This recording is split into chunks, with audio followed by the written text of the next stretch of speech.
yang dikasihkan. Jadi pada hari ini saya akan umumkan pertama sekali tarikh kejohanan Prosepak MSSD daerah bertempahan akan dilangsungkan pada 27 dan 28 Mei, iaitu pada minggu hadapan hari Selasa dan Rabu, bertempat di Sekolah Kebangsaan Poris Senggarang.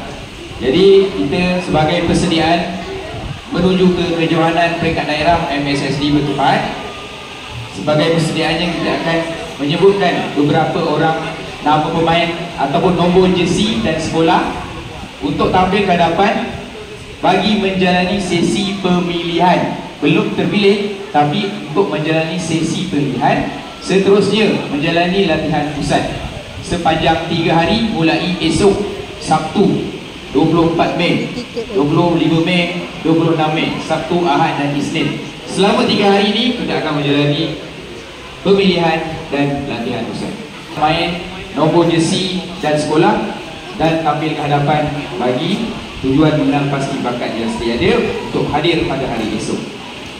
Dari sekolah SK Parit Sulong dipersilakan pemain nombor 2 sila bangun dan ke hadapan. Pemain nombor 7, pemain nombor 12, ada tak 12? Awak. Dan pemain nombor 8. Seterusnya dari SK Bukit Rahmat nombor 11, nombor 17, nombor 9, nombor 16 dan nombor 1. Seterusnya dari Sekolah Kebangsaan Seri Pasir nombor 10, nombor 1, nombor 17 dan nombor 5. 17 mana?